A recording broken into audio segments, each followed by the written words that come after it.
It's a delight to come back, and I'm very grateful to everyone at RUSI for allowing me to present my new book to you and some findings that I've discovered in the Russian Civil War, and in particular the Allied campaign in Siberia.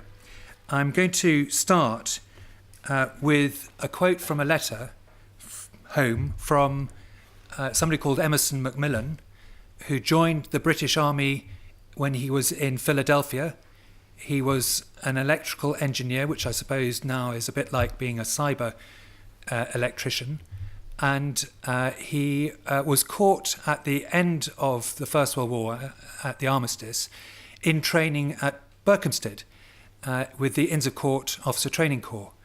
And at the time, he had three choices. He was given three choices of what to do. The first was to wait for demobilization and return to his betrothed in Philadelphia. The second was to join the fledgling British Army of the Rhine.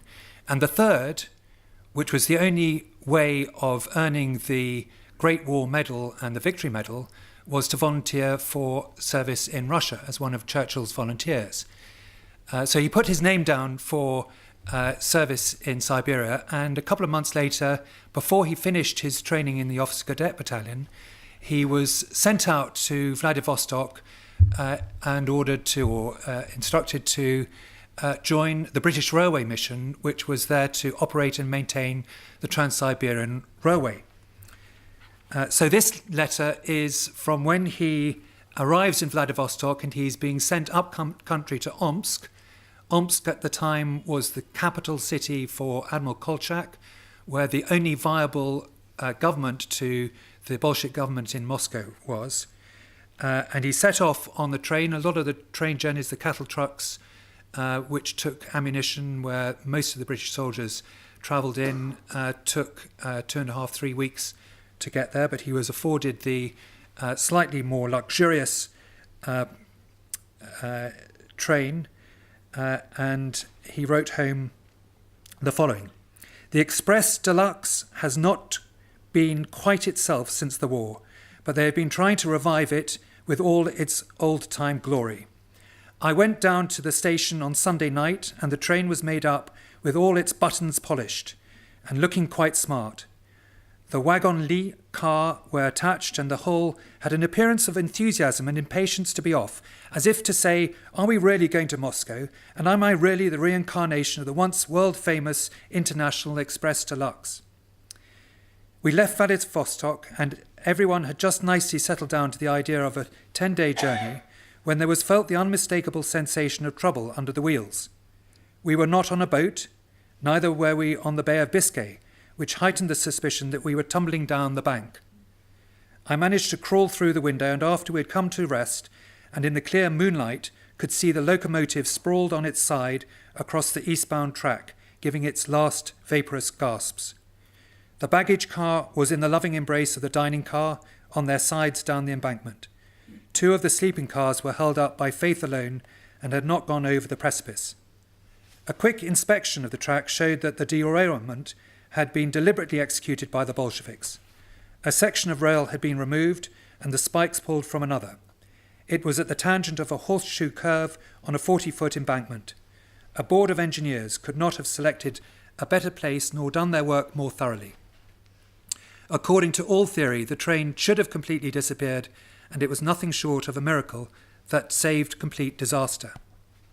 Some members of the general staff of Kolchak's army were aboard, and a grizzled old Cossack general asked if I would mind taking orders from him. I assured him that I should be most honoured, and he accordingly instructed me to guard the flank while he went back and wired for assistance. I devoted most of my time to seeing that the baggage car did not catch fire.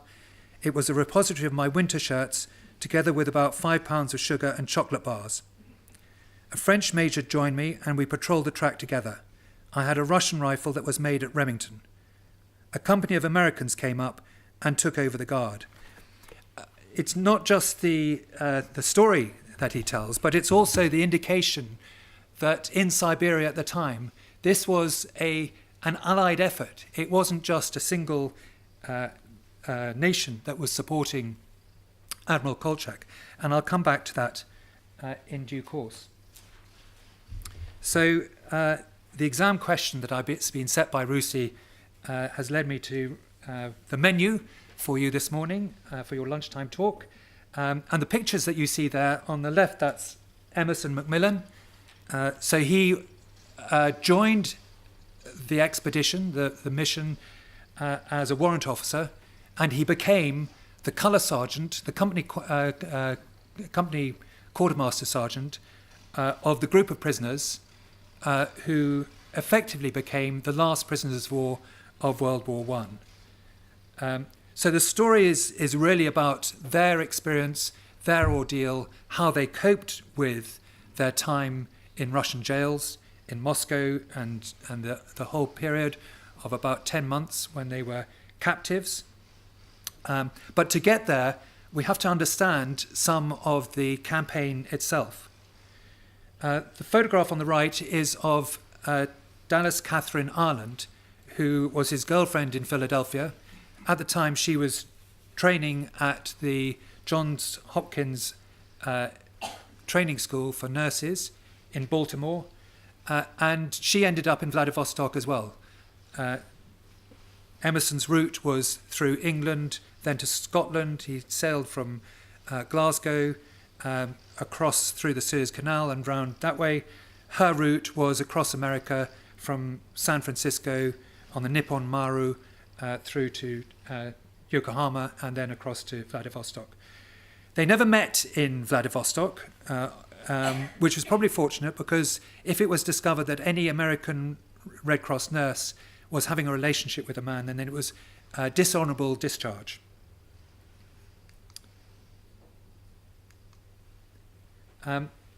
They're not the only story of love in this book. There's also another of the prisoners, Sergeant Bob Lillington of the Hampshire Regiment. The Hampshire Regiment set off from Bombay with over 900 soldiers to join the Middlesex, and they arrived in Omsk in January 1919. And when they were sent back, one or two remained behind. One of them was Bob Lillington, who came from Portsmouth, and he stayed behind because he had met Lyudmila Martinova, a Russian in Omsk. In 6 months, he had learnt Russian to interpreter level, so he was a remarkable man. And so he then worked with the British military intelligence in Omsk and was continuing to be there, expecting to have to settle down until the November disaster, when the Red Army broke through and threatened Omsk, and the White Army retreated, and he joined this group of soldiers who were ordered to remain to the last in Omsk to organise the evacuation of hundreds of thousands of displaced people and refugees who were fleeing the Red Terror. The three terrible torments which they suffered are temperatures down to minus 40 degrees. One of them nearly lost his foot from frostbite. The typhus, and I'll cover that in a little bit more detail, and torture, starvation rations, and in some cases interrogation, pretty nasty interrogation by the checker. The academic disputes are about the imperial treasury. What role did the British army and British diplomacy play in the Omsk coup, which brought Admiral Kolchak to power? The Rozanov coup in Vladivostok, which some of you might be aware of, and other debates which can be found in the few histories which have been written of this period. The secret spy stories, Harry Ferguson in Operation Kronstadt wrote that when Cromy was killed in Petrograd, the whole of the British intelligence network was collapsed in Russia. But in fact, if you read the book, you will find out who was running military intelligence operations in Omsk and throughout Siberia at the time. And the 14 true heroes are the soldiers who managed to survive the whole ordeal, from setting off in the last train from Omsk to being released eventually 1 year later and getting through back home. Teddy the Saviour Dog is one of the means that they had for surviving their ordeal in the Russian prisons. and I'll cover that a little bit later on as well. So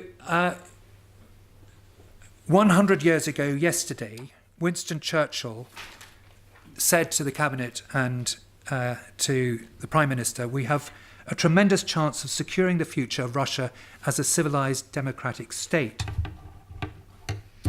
At the time, the British military mission was fighting on the River Kama between Perm and Uffa.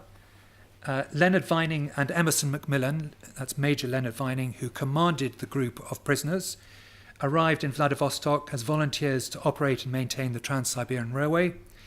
The Anglo-Russian Brigade was training in Ekaterinburg with the future Lieutenant General Sabran Horrocks, who was also one of the prisoners. And Winston Churchill was trying to persuade the American president to recognise, and Lloyd George, to recognise the Kolchak's government as the official Russian government, which he saw as the key, the pivotal event to win the war. So I'm just going to read from page 219. Churchill appealed directly to Woodrow Wilson about changing his policy and supporting the Kolchak government. However, the American president remained adamant about non-interference, as he made clear in his telegram to the Paris Peace Conference. Greatly surprised by Churchill's Russian suggestion, I distinctly understood Lloyd George to say that there could be no thought of military action there, and what I said at the hurried meeting Friday afternoon was meant only to convey the idea that I would not take any hasty separate action myself, but would not be in favour of any course contrary to that which may mean the earliest practical withdrawal of military forces. It would be fatal to be led further into the Russian chaos. Woodrow Wilson. So Churchill did have his support in government at the time and also in Parliament. I would go as far as saying Parliament was split, almost as split as it is now, in terms of its Russian policy. And so throughout 1919 and 1920, there was the two positions of Churchill, which was to reinforce the British army in Vladivostok and in Siberia and get the Americans and the Canadians to join in the fight, and Lloyd George's position, which was to close it down and to reopen trade with Russia, which he saw as critical to support the British economy. And he was supporting the Board of Trade and most of the cabinet. There was a third view, which was Lord Curzon as the Foreign Secretary, who wished to protect India and make sure there was no Russian interference in India. So a limited military intervention, but not quite as much as Churchill's. Now, one of the myths is that there wasn't any fighting by the British in Siberia. However, there is a blue book which explains all the British battle honours in World War I, and there is one there which is the Battle of Dukkha. And the battle honour goes to the 25th Middlesex Regiment, which was commanded by John Ward, who was a Member of Parliament, and his military experience was actually in Khartoum, but he had raised the 25th Middlesex from scratch and taken them out. They sailed from Hong Kong to join the expedition in Vladivostok in autumn 1918. And although they had express instructions not to intervene, he was given orders by the Commander-in-Chief, the Japanese Commander-in-Chief of the Allies, to advance along the railway line at Dukkha, and he actually conducted a very smart action which cleared the eastern Baikal of Bolshevik insurgents. Now, there was some talk in the minutes in the War Office about recognising this, and on the back of the John Ward file in the National Archives, there is this line which starts off with a desk officer in military intelligence, military operations 5 actually, then to military intelligence, goes all the way up to the Deputy Chief of the Imperial General Staff, to Churchill, asking Churchill for permission to recognise what John Ward had done. And you can see in red Winston Churchill's writing in response to this. So this is after he has become the Secretary of State for War and Air at the beginning of January 1919. He then goes out for 2 weeks with Lloyd George to the Paris Peace Conference, the first meetings of the Paris Peace Conference, and he comes back from that and he's got this on his table, and he's quite angry because he hasn't been able to persuade either Lloyd George or Woodrow Wilson to support Admiral Kolchak and what was going on in Siberia. So he writes, "Colonel Ward is doing admirably, but I do not think this publication necessary at this moment. Our policy in Siberia is too nebulous and our prospects too gloomy for special attention to be drawn." WSL on the 29th of January 1919. However, this is actually published on the 30th of January, so a couple of weeks later, in the Times, and it's a message from Omsk, and it tells the story, very briefly, of Colonel John Ward being decorated with the Croix de Guerre. So they managed to get round the pronouncement and putting it into the press, but in circumventing the instructions to make too much of Siberia, reporting it as the French did.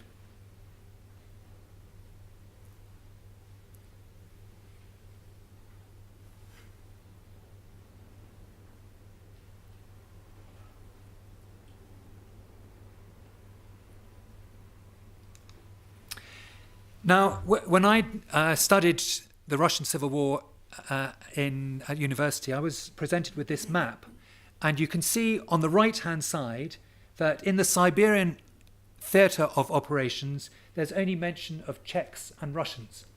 You can see where Perm is marked on that. The pink area is where the Bolsheviks controlled in 1919 after the Perm offensive. So the blue lines, east and west, are where the Allies had closed in on them. And you will see in the north area described Italians, French, Americans, Canadians, British. That's in the Archangel Murmansk.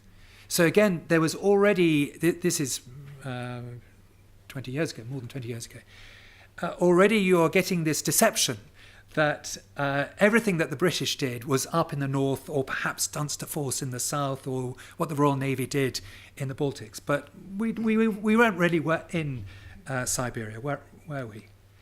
Well, this is the Secret War Office map based on an 1897 map which was created by the War Office. You can see the area from the previous map in the blue lozenge and where Perm is.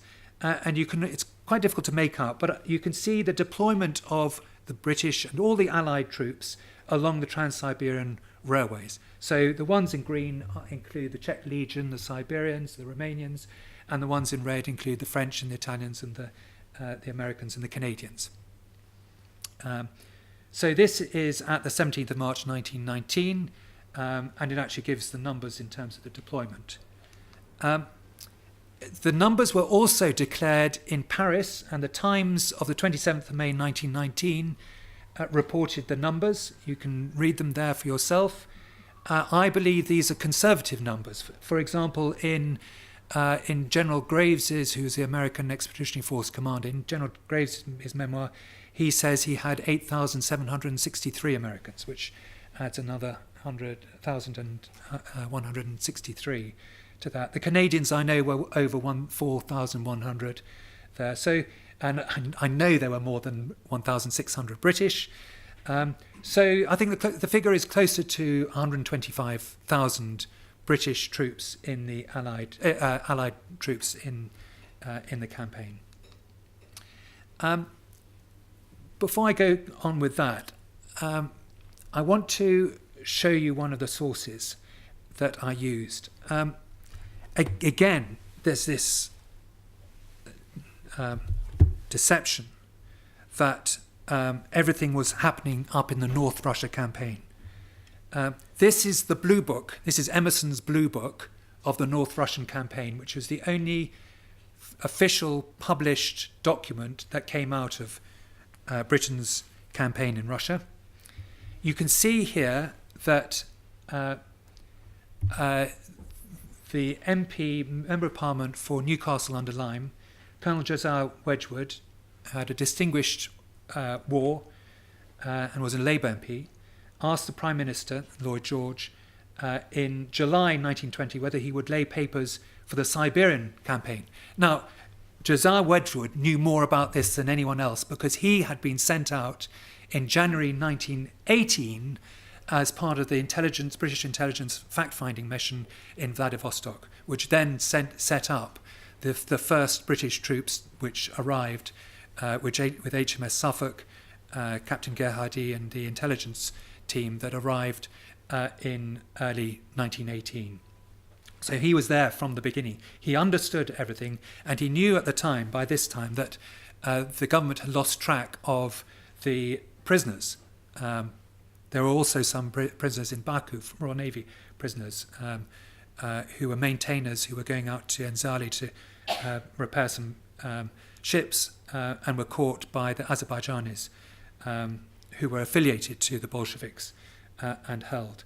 So he was asking Lloyd George to lay down papers. In response, this was written by the War Office.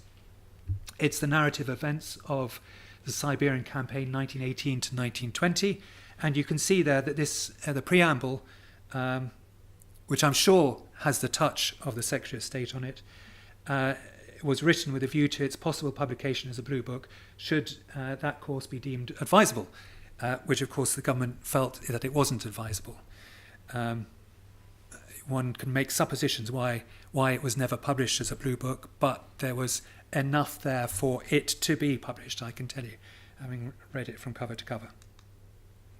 So the Allied Forces Command, this was not just 2 men and a dog. There's the Japanese, tens of thousands of troops, and General Otani. The Japanese got involved because Britain and Japan had a treaty dating back to 1905, and they had helped kick the Germans out of China. And so when Britain was trying to get the Bolsheviks, to reopen the Eastern Front, they used or helped, the Japanese helped them. And the Japanese were very interested in extending their influence in the Trans-Baikal. And General Otani was the self-styled Commander-in-Chief of the Allied force. General Maurice Janin, the French commander, remember the French had probably the smallest contingent of all, was given command of the Allied force west of Lake Baikal, but he wasn't allowed to command Russians. Kolchak wouldn't allow that. So actually that meant he commanded the Czech Legion of some 55,000, plus a battalion of French. I believe they were from Vietnam, and the Italian battalions in Krasnoyarsk. General William Graves was commander of the American Expeditionary Force. Sir Alfred Knox, who had been the military attaché in Petrograd before the Bolshevik Revolution, together with several of his staff who had been out there. He had then gone back to London and been Churchill's advisor, and then Churchill appointed him to be the senior British commander in Vladivostok. And General Elmslie, who was his DSO on the Western Front, who became the first Canadian to ever command British troops on an operational deployment. Remember, 4,000 plus the British battalion, so about a force of 5,000. This is General Knox, front left, with Brigadier Blair, who I'll come back to. I won't go through them all. This was his personal staff.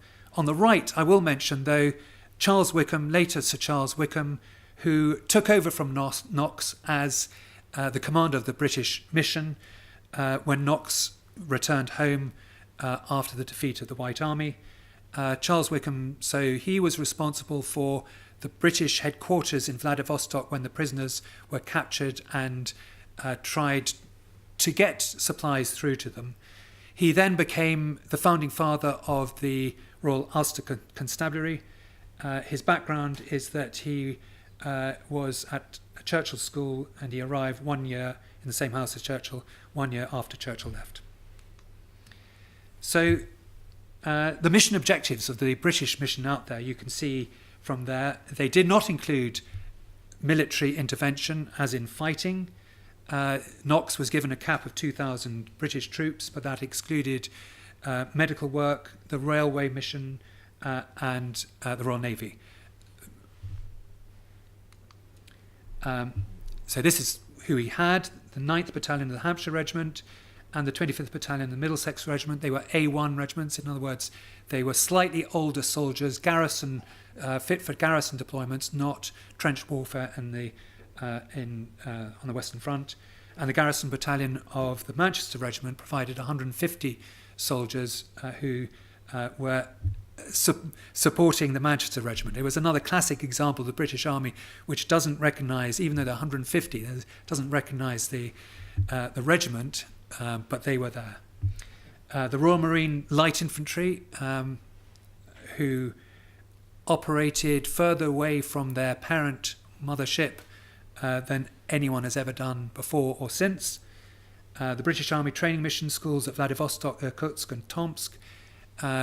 Lieutenant Colonel Edward Steele of the Royal Field Artillery and Royal Horse Artillery built the Jaeger Artillery Brigade in Bernau, and he was the last British officer to be killed in Siberia, or to die in Siberia, and is buried in Omsk together with 2 British soldiers from the Hampshire Battalion. The British Railway Mission, the Royal Air Force Sopwith Camels, 79 ships, 97,000 tons of material, arms, ammunition, clothing, equipment, webbing apparently. The British webbing was the most popular thing for the Russians, and 3 capital ships. So the Royal Navy operations on the River Kama, so this is from Perm down to Ufa and a little bit of Kazan, between May and June 1919, was no small affair.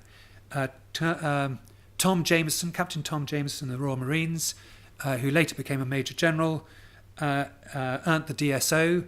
There were 2 DSCs, a DSM, 7 military service medals, and a mention of dispatches for the Doctor, awarded to those sailors and Marines for that expedition. The man third from the right is Admiral Smirnov, who commanded the Kolchak's White Fleet, and the man in the middle with the bow tie is Captain Tolstoy.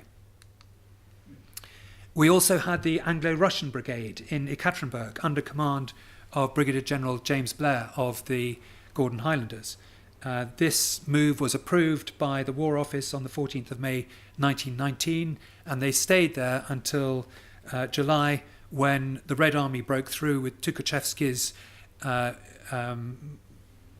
march through the Ural Mountains, and they were then managed to escape. The British managed to escape with all the railway supplies under Brigadier Archie Jack, a New Zealander who was commanding the British Railway Mission. So going back to the exam question that I had, I do want to leave time for some questions. Why did it fail? Why did Kolchak's campaign fail? Well, Francis McCulloch was working for MI7, which some of you may know was the propaganda office of military intelligence. 5 is home. 2 is geography. 5 is home. 6 is abroad, working with the SIS. And 7 is propaganda abroad. Francis McCulloch was in the Stavka, the Russian headquarters, working on Kolchak's propaganda. And he comments on an explanation why he felt the White Army failed to overcome the Red Army. And I think that speaks quite a lot in terms of the problems that the White Army had. Francis McCulloch was one of the 15 who were ordered to remain behind in Omsk. He wasn't originally ordered to remain behind. He was supposed to go back and write the propaganda report for the report that returned to the War Office. But the cipher officer got ill, and therefore he replaced the cipher officer. So he was in the 15 who on the last train out of Omsk, but he was an accredited journalist as well. So when he got to Krasnoyarsk, he took off his uniform. He was down on the list as an Irish Guardsman, although he was Irish Fusilier, and he put on his hat as a journalist and persuaded the Bolsheviks that he was friendly to their cause. And so he was allowed to go with a reconstruction train from Krasnoyarsk back to along the line to help plan the reconstruction of all the railway towns along the route, which is how he managed to get back to Ekaterinburg, interview Trotsky, and also be the only Westerner to interview the Tsar's assassin, Yurovsky, in Ekaterinburg. He then got to Moscow, went underground for a period of time, but was then discovered, arrested on Good Friday 1920, and then tortured by the Cheka, but then released on Easter Monday, and then he managed to get out with several other prisoners who were released as a result of the Treaty of Copenhagen. I'm very conscious that I do want to leave some time for questions, so please excuse my not elaborating on these stories a little bit more. There was this perception that Kolchak neither invested in the future nor offered hope for his soldiers, and therefore lost the advantage that he gained after the Perm offensive, where he retook all that land, that ground, the towns, the cities, the Watkin works, the mines in the Ural Mountains. And you can see again, there was the International Commission of the Red Cross was out there, Ernest Ledery, who wrote a report, and you can see his reflections on what happened there, where the mismanagement of the supplies which came through from General Knox, but were left sitting in stores and not reaching the soldier on the front line. And I think we also have to understand that at the time, Trotsky was building the Red Army into a formidable force. And he was backed by Lenin in Moscow. And there came a moment when Trotsky retook the ground which they had lost in the Perm offensive, and then wanted to switch south to take on Denikin, who was threatening Moscow. So there was this discussion, this high-level political discussion. And you can see here from this slide that although the Eastern committees wanted him to continue against Kolchak, he wanted to go to face up to Denikin. But Lenin in Moscow told him to pursue Kolchak to defeat. He understood that Kolchak had the only viable government. Denikin was a military force. He was just as brutal as the other players in Russia at the time. The only viable alternative government was in Omsk. So there is, within General Knox's report, also the reasons for failure. And you can see General Knox's contributory reasons. I won't read them out again, but in reflecting on them, what I found was that these reasons were very similar to the reasons that I found in the Balkans, in Afghanistan, and in Iraq, in terms of the difficulties that military intervention faces now. The problems with a single chain of command. Yes, you might have a NATO chain of command, which might be good, but you have national caveats which prevent certain forces from doing war fighting in theatres, for example. the whole aspect of the economic problems, which I think many of us will recognise from the military interventions that we've been on in the last 20 years, and the inadequate troop numbers. Knox asked for 25,000 troops more 100 years ago, and they weren't forthcoming. So in terms of justification, again, one has to look at what the intervention achieved strategically. In his memoirs, the Prime Minister Lloyd George claims, as you can read there, that the interventions did something to prevent Germany from taking critical supplies in the First World War. And it was also, in terms of the deployment, set out to help the Czech Legion from escape from Siberia. The American commander had a slightly different reflection. You can read his views there. One of the problems was the chain of command in Vladivostok was not unified. The viewpoint of the French and the British was to support Kolchak, but the viewpoint of the Japanese was to look after their own interests in Transbaikal, and the American commander had a personal note, which is in the book, from President Woodrow Wilson, which forbade him from military intervention. And although the State Department, this is one of the great ironies of the whole intervention, although the State Department were very keen to support Admiral Kolchak, the military were not, where General Graves was very strict about not providing support to him.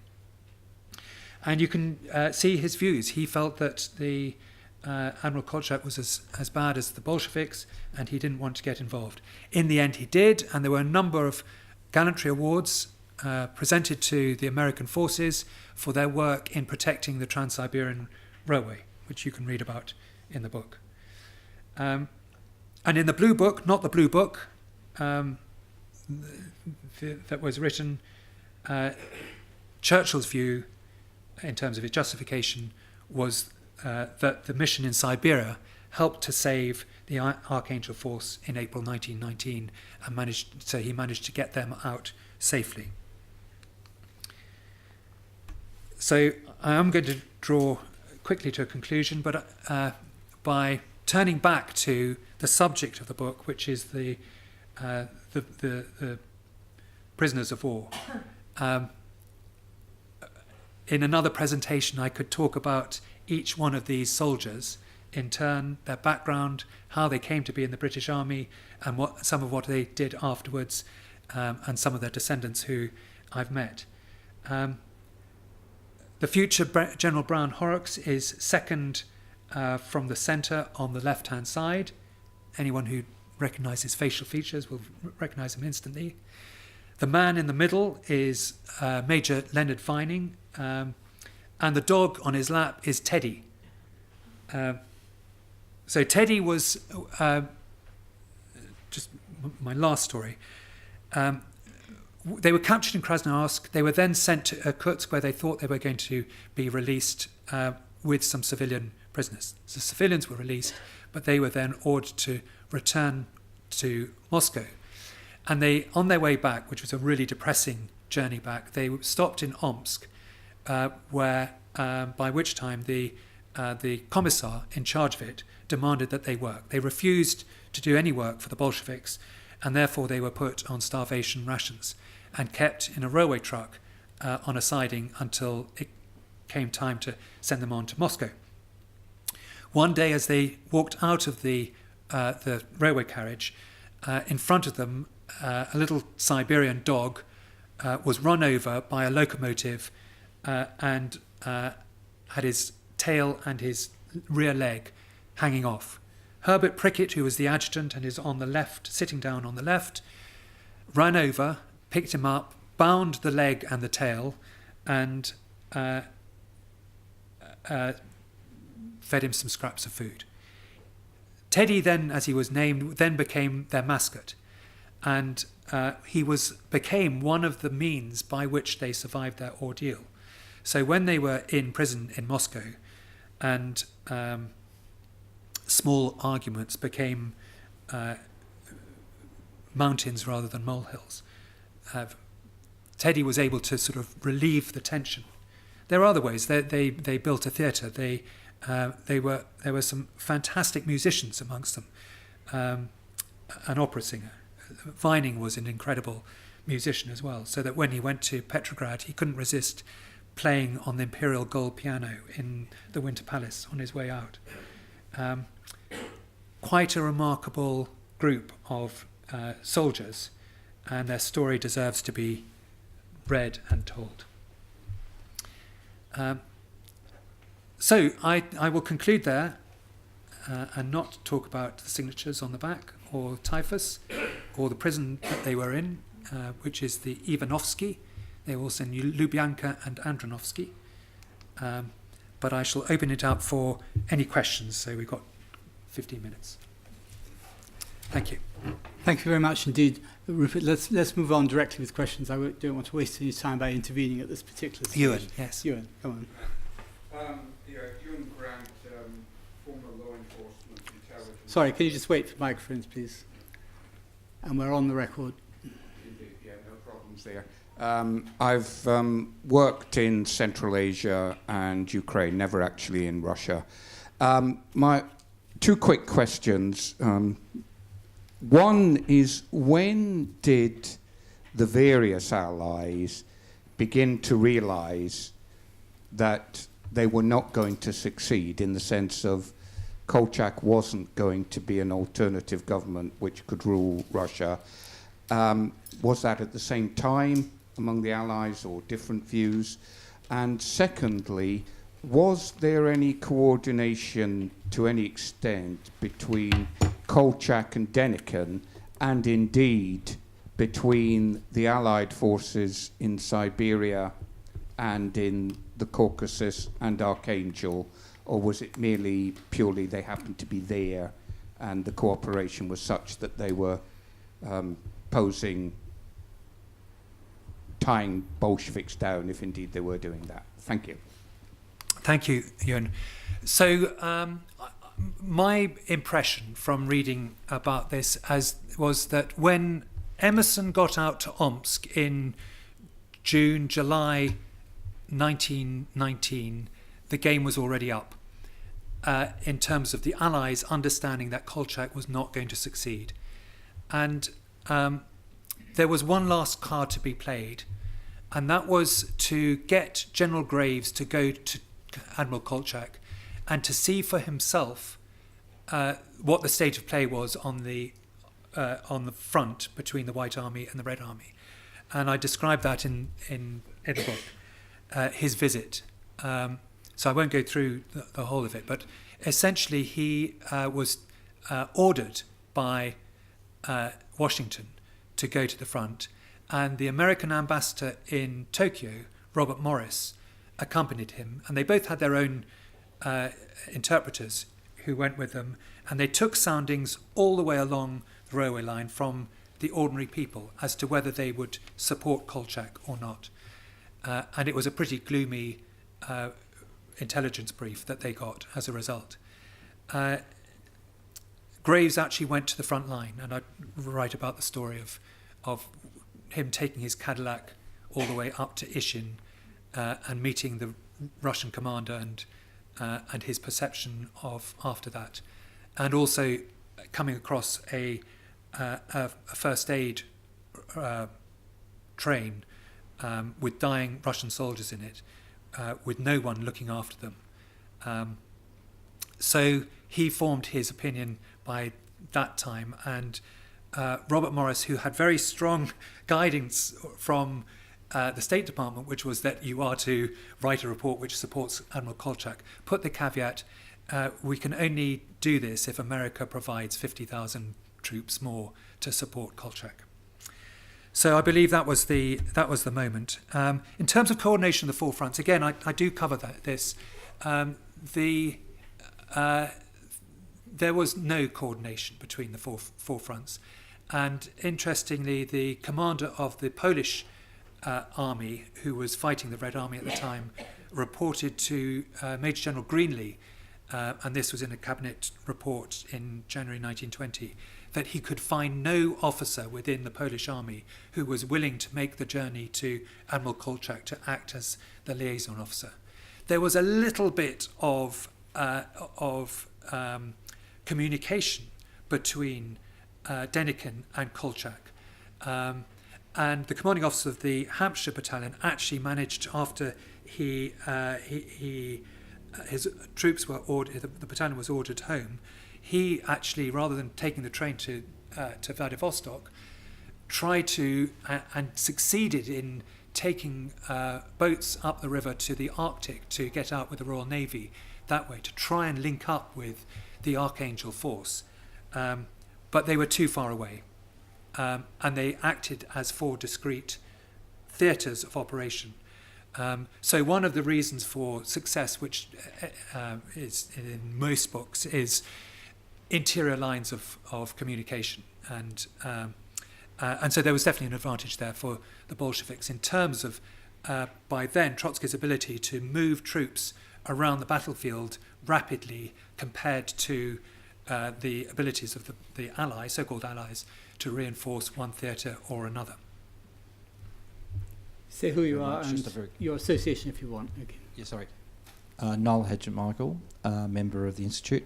Very quickly, in terms of, you mentioned propaganda efforts, was there a golden opportunity ever for a good narrative to win over public opinion post the armistice in Western countries?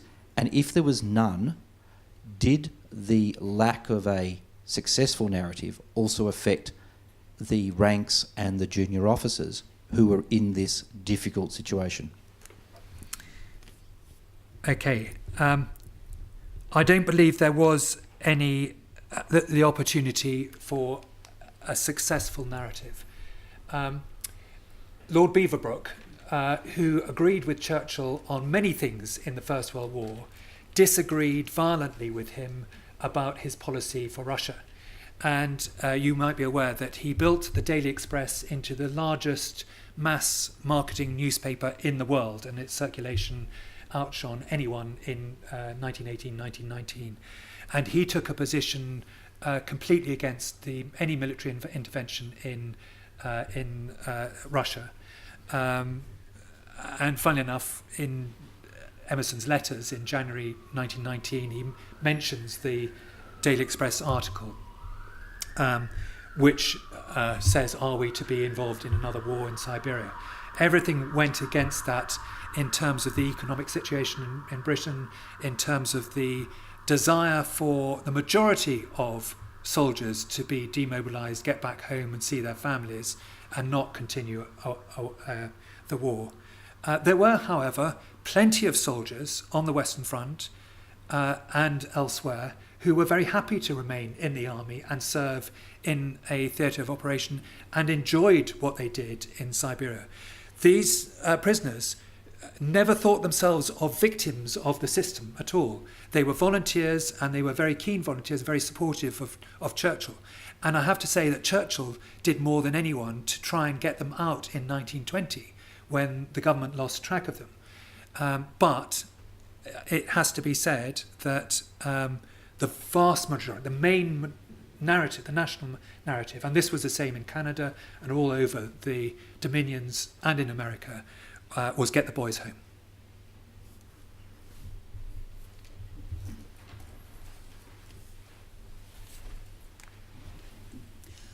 Thank you for a very interesting presentation. An observation, if I may, before my question. I'm a freelance researcher, and I find it intriguing that one of Churchill's first cousins, the daughter of one of his mother's sisters, who married an Irishman, she went and made sculptures of some of the Russian revolutionary leaders, including Lenin and Trotsky, and claimed to have had a brief affair with Trotsky. So just a brief observation. I just find that an intriguing little footnote. My question is, In the context of your research in this period, I'm very mindful that this year is the centenary of the massacre of Jallianwala Bagh, 13th of April 1919. And you did refer briefly before to Curzon and his position on India regarding this mission. And I just wonder, from your research, is there any light that can be cast on the massacre of Jallianwala Bagh on 13th of April 1919 from your research on this mission, please? I have come across nothing. And of course, the war with the Third War in Afghanistan started a couple of weeks before 100 years ago, so after the massacre. But no, although some of the soldiers came from Mesopotamia through India, Edward Steele, for example, there was no connection at all between what was happening in Siberia and what was happening in India at all, other than Indian Army, quite a lot of Indian Army soldiers and officers serving as volunteers in Siberia. I will actually just pick you up on Clara Sheridan, because I've written quite a bit about her. She was doing her busts at the time that the prisoners were in Andronovsky prison. And the Times ran a series of her articles and her reflections of her time in Moscow. I'm sorry I haven't got my other USB stick, because I've got a cutting which has her bust on the right-hand side and the story of the soldiers coming out of, arriving at King's Cross Station in the Times on the same day. Her story was serialised. Her husband, as you will know, died on the front line on the Western Front. And as you say, she was a cousin of Churchill, and her cousin was also at his school. So there were quite a few coincidences with Clara Sheridan and my group of prisoners, and I cover it in some detail in the book. Richard Ling and then Jack Watling. Richard Ling, member. My grandfather was on HMS Coventry, which, according to the history I've found, it was in the Balkans from 1918, 1919. It didn't appear on your list there. Would I find it in the White Book? Sorry, Blue Book. I don't know whether it's in the Blue Book, but I had great assistance. In the National Archives, in the Cabinet Papers, you can find the Admiralty's weekly intelligence summaries. The weekly intelligence summaries shows the dispositions of all the capital ships in the Baltic, all over the world. Yeah. In fact, the Cabinet Office should have destroyed each issue as the new one came along, but they didn't. So they've all been downloaded. They're all there, available in the National Archives if you want to find out more about HMS Coventry. In his history, it touches on motor gunboats, which you mentioned earlier on. There's an article you mentioned. Yes, the Operation Kronstadt. Yes. And I haven't really written about that. Harry Ferguson has in the excellent Operation Kronstadt. Yeah, I've been to Kronstadt, so okay, thanks. Jack Watling. Thank you, Jack Watling. I'm Research Fellow for Land Warfare here. When you were talking about the kind of different motivations within Cabinet, I think there's a really interesting component of that, which is that in November, shortly after the armistice, Siggs points out that no evacuation of Archangel is possible until July, and that it would require reinforcement of Archangel in April 1919 in order to actually build a secure bridgehead to pull people back safely. Yes. The result being that Cabinet has several months where they're debating policy, lots of positions are thrown out, but no one can actually take a decision until the time comes. And if I recall, it's 19th of January and then a second meeting on the 11th of February where the position taken by Cabinet, basically written, drafted by Curzon, but signed off by Lloyd George, they term it the bolstering policy. And one of the few things that Lloyd George does have a lot of sympathy for is the Russian civil population and the families and what will happen to them if the Bolsheviks sweep in and take that territory. So essentially, British policy at that point is training and assistance and capacity building. And obviously, at the end of that, it leaves open the possibility, do you stay, do you reinforce if that works, or do you withdraw? And it's almost left ambiguous as to which way they'll go. Do you think that if the offensive that, in July by Kolchak's forces that went so disastrously, if that hadn't been pushed and forced ahead, and they were able to therefore defend against the Bolsheviks and hold on, that you would have seen prolonged British engagement rather than a decisive collapse in support for the Russian policy?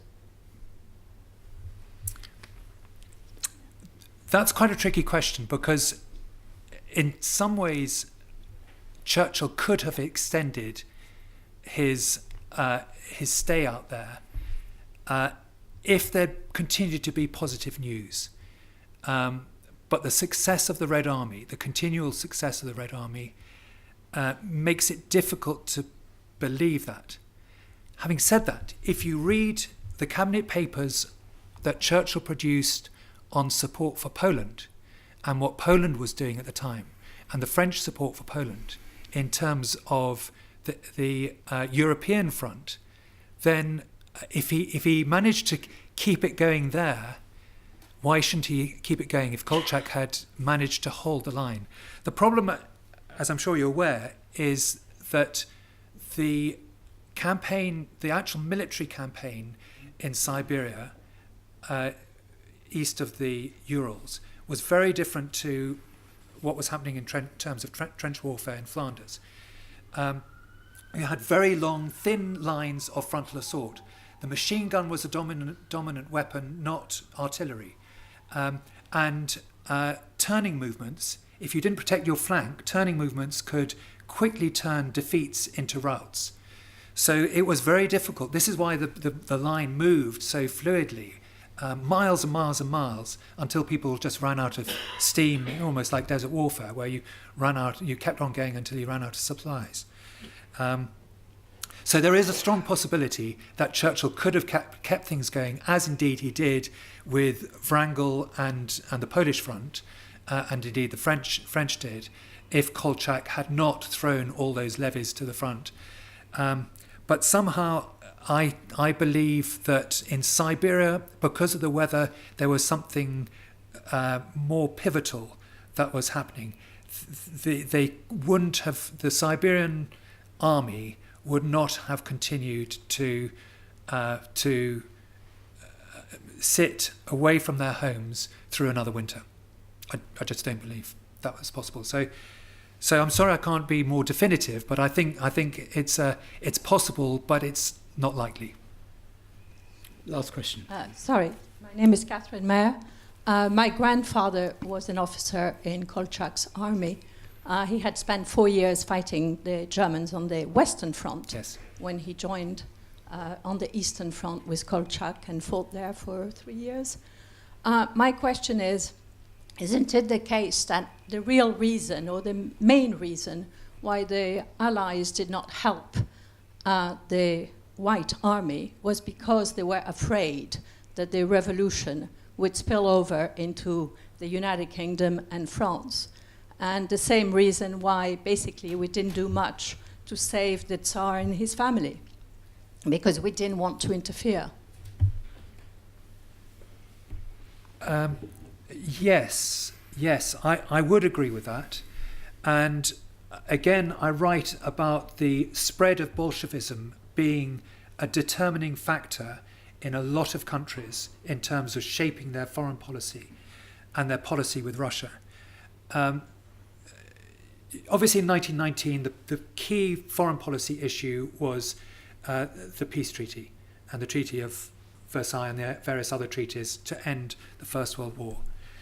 And for what it was worth, the United States President and Lloyd George were pinning their hopes on the League of Nations. But there's no doubt that countries like Canada withdrew their troops, their 4,000 troops, as a direct result of the fear of the spread of Bolshevism and militarism in Canada, and there is clear evidence and some excellent historical work written about the problems that Canada faced in 1919, 1920 about the spread of Bolshevism. It was a real worry. Hungary became the second European country to have a Bolshevik regime take charge of it under Bela Kun, and it was only the Romanian army which managed to defeat Bela Kun that actually prevented, arguably, this domino effect that the European countries were frightened of the spread of Bolshevism. So it was a very big factor. I do cover it in some detail, especially as it affected Canada and some of the European countries. I'm sorry that we've come to the end of our time. This is an absolute fascinating subject which I knew very little about. Indeed, I only wish I had known a lot more when I was teaching strategy and operations at the US Naval War College at the end of the Cold War, when I think some of these insights about feeble alliances, etc., would have been so useful for the recent past. Anyhow, can we thank Rupert very much for his talk.